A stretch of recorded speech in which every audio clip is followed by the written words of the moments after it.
remember this? Do you? Yes, it's in my nightmares. You know, do you know how hard it is when you take highly educated, extremely intelligent people and you take all of the complexity and all of the complications that are part of the business world and try to simplify it so that, as they say, a 7-year-old child could understand it. That's actually my challenge with my books, because the Yeah. whole information is so complex. Right. And it's been taking years to simplify it and put it into words that are easier to understand. Right. And words can't make you understand. They are like street signs that point to something. Like, okay, Grand Canyon, 100 meters. And you go over and you go, oh, the Grand Canyon. So the words can only point to an experience. And that's what your books do beautifully, I think. Yeah. But hard to not let the complications run away with you. I was reading about the best cars to buy right now, and they run around $3,000-4,000.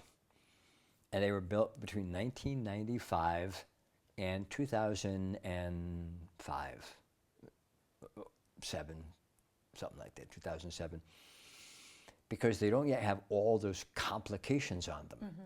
Even if you find one with 250,000 miles on it, it's still going to cost you only a few hundred a year to maintain it. It's going to run forever. It'll get, well, when was your car made?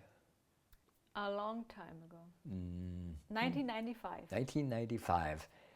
That car will easily do 500,000 kilometers, easily, with almost no maintenance.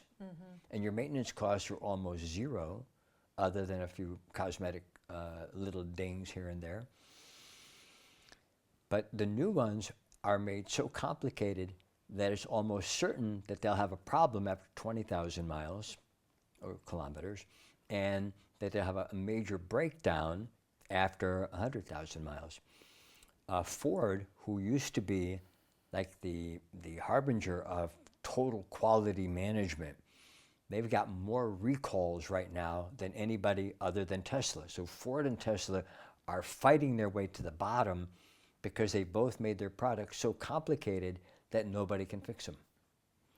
I think I saw Feynman talk about this too, that you can describe something in physics so easily for a child to understand it. Einstein said the same thing. He said, you know that you understand it when you can describe it to a child.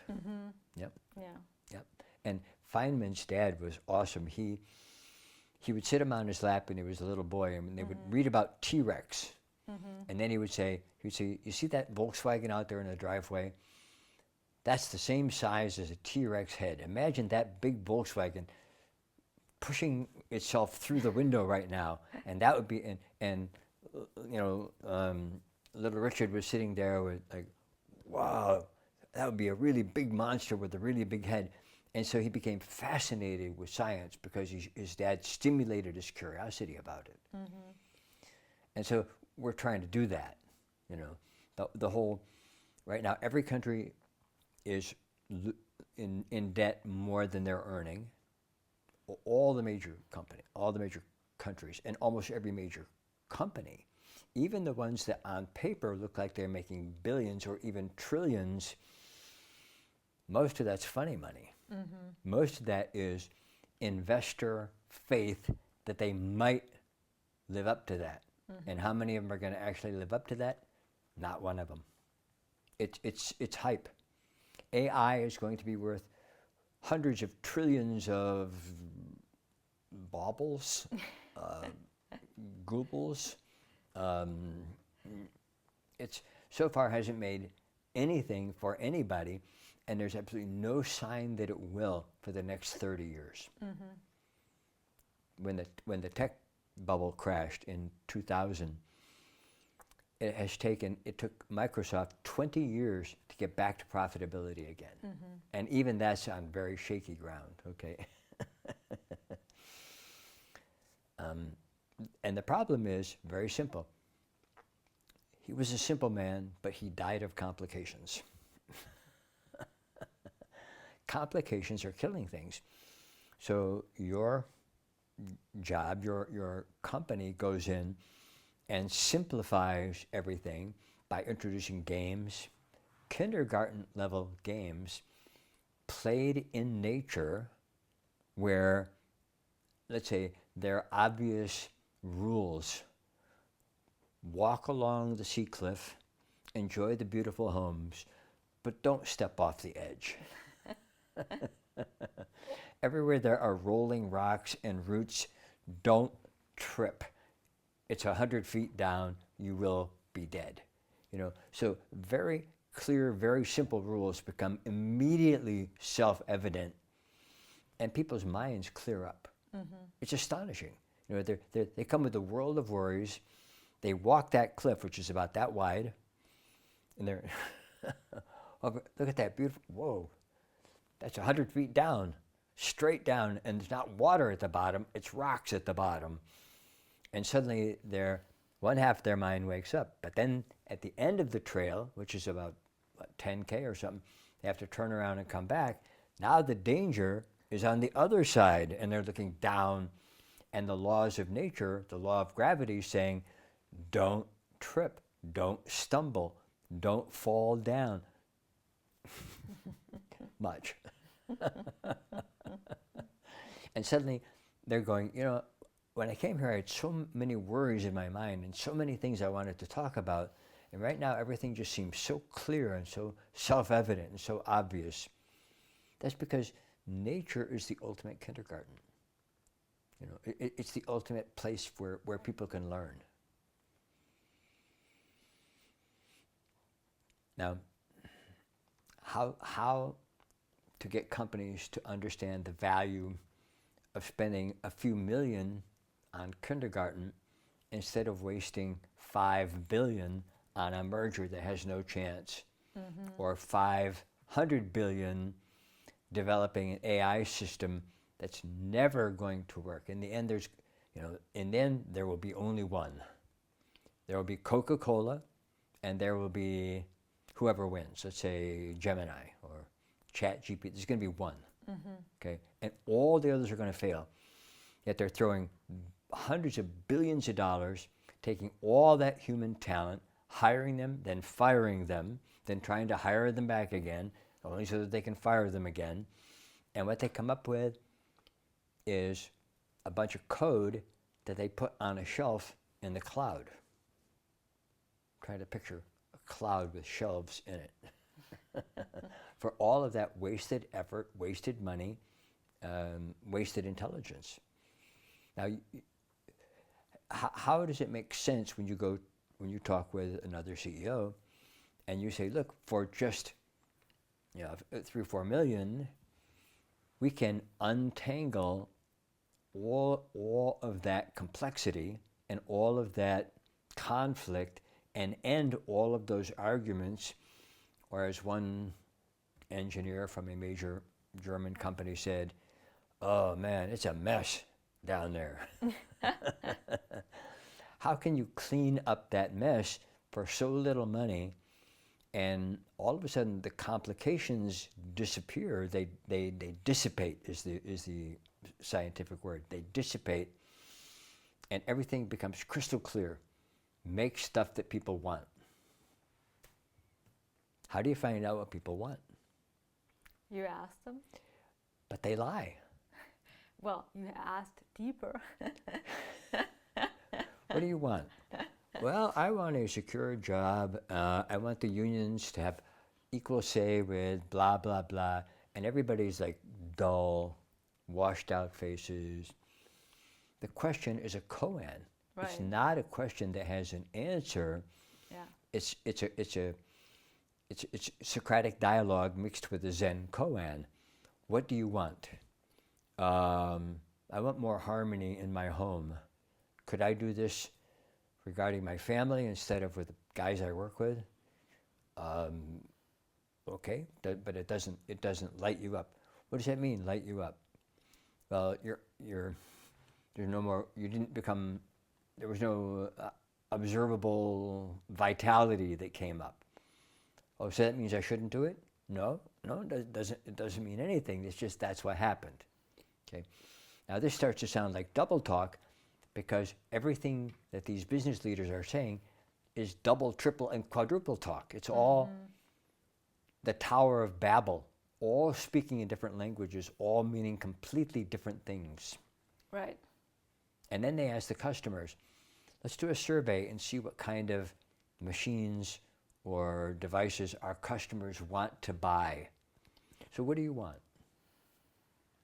Red? Red. We have red. Yeah, but it's too yellow. That's not the red I want. It's not the red you want. We're working on a special new engine here with better ball bearings than anybody's ever had before, that goes with an EV that makes it better than a Tesla, which nobody's buying either. And all of that nonsensical, complex argument, let's call it, or debate, is actually just getting them deeper, deeper, deeper into debt, and further and further and further away from anything people want to buy. And secondly, they have to lay off enough people to be able to build that junk so that nobody can afford the junk that they're building. People can't afford the cars anymore. You know, now you go back to those old cars between 1995 and 2005. You know what you get for $3,000? A reliable machine that will carry you comfortably, probably in your case for the rest of your life. You don't drive that much. More spacious, more roomy, more reliable, pollutes far less than the new ones with all the gadgets on them. No electrical pieces to break down. And for some reason, companies are addicted to complications. Yeah. You ever buy a new and improved software? How did that work out? All the time. Or equipment. I have so many different computers, and a lot of them, the older ones, work better. Yeah. And last longer. Way longer. I bet you have 10 Macs, old ones, that will outlast your last 10 new ones that you just bought. They don't have the glitches, they don't have all the confusions, they don't have all of the, you have to download this so you can upgrade that, so you can overcome this, so you can figure that out. And I watch you and your team spend hours upon hours upon hours just trying to sort out the dumbest little thing on a computer. Now, if AI is so damn smart, why can't you just say, hey, AI, I got a computer problem. Could you handle that for me? And AI should handle it. It should be just like that. But you know, complications is what they think they're getting paid for.